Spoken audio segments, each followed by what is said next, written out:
김건희 씨는 목적이 비슷한 권오수, 이종후, 명태균 같은 사기성 사익 추구 집단과 어울려 자산을 축적하는 경제 공동체를 형성했습니다. 그 경제 공동체는 주가 조작 등 불법적인 방법으로 사익을 추구하는 범죄 공동체이기도 합니다. 이들 범죄 공동체는 나아가 윤석열을 대통령으로 만드는 데 성공하며 드디어 국가 권력을 쥐고 흔드는 권력 공동체를 완성했습니다. 어제 공개된 명태균 씨와 윤석열 대통령의 녹취를 통해 김건희 카르텔의 범죄 혐의가 낱낱이 밝혀졌으며 대통령에 대한 탄핵을 심각하게 고려하지 않을 수 없는 상황에 이르렀다고 보입니다.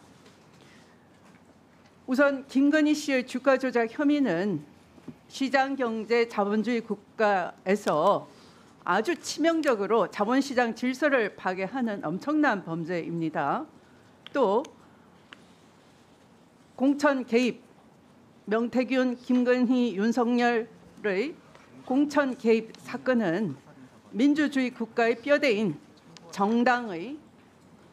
공당인 정당의 공천 관리와 선거 시스템을 파괴하는 심각한 범죄를 할 것입니다.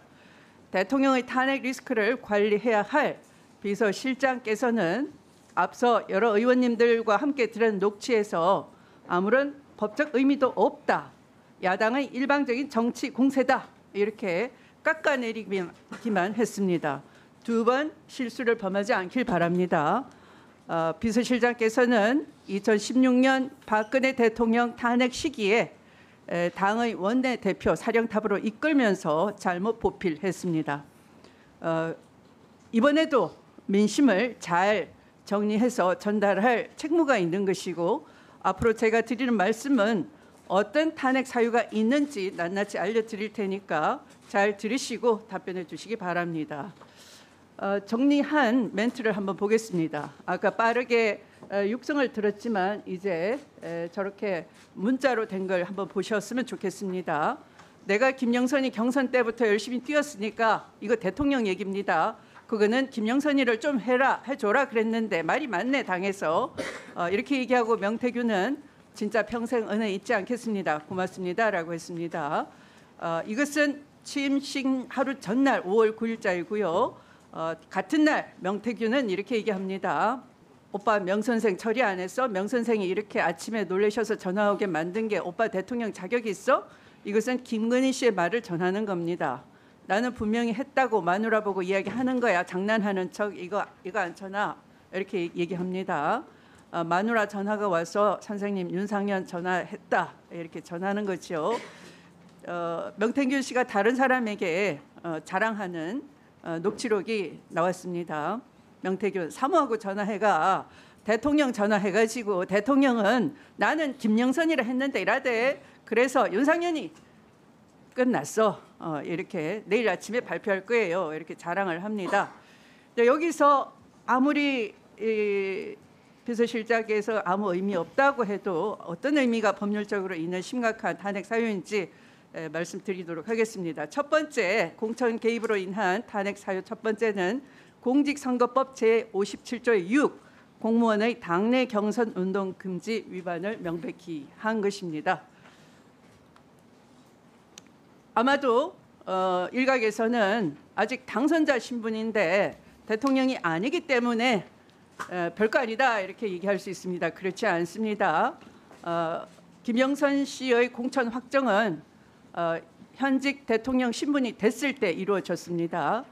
그러므로 대통령의 지위로 인하여 당연히 발생하는 정치적인 지위와 영향력을 이용해서 이미 당내 공천에 개입 행위 착수 시부터 김영선 공천의 확정 시점에 이르기까지 윤석열의 당내 공천에 대한 위법한 개입 행위 및 영향력 행사가 지속되고 유지됐다라고 보는 것이 상당한 것이고 따라서 대통령으로서 그 지위를 이용한 자에 해당한다라고 판단이 됩니다. 그리고 대통령의 지위를 이용한 경선 운동도 해당이 되는 것입니다. 김영선 씨를 전략 단수 공천 방식으로 공천관리위원장에게 종용했다는 것은 결과적으로 경선 선거인의 후보 선택지에 영향을 미친 사안이 되는 것이고 또 경선 선거인 의사에 직간접적인 영향을 미칠 수 있는 행위에 해당이 되기 때문에 이 또한 법률 위반이 되는 것입니다. 이것이 그러면 공소시효가 다 지나갔느냐, 선거사법 공소시효, 그렇지 않습니다. 공무원의 직무와 관련하여 또는 지위를 이용하여 공직선거법에 위반하는 경우에는 선거일 이후 10년 경과라는 특칙 규정이 있습니다. 때문에 공직선거법 제57조 6 공무원 등의 당내 경선 선거운동 금지에 대해서는 여전히 공소시효 중에 있다라는 탄핵 사유가 된다, 이렇게 말씀드리겠습니다. 그리고 동시에 같은 행위는 공당의 국힘당의 선거 업무 방해 행위에 해당된다 할 것입니다.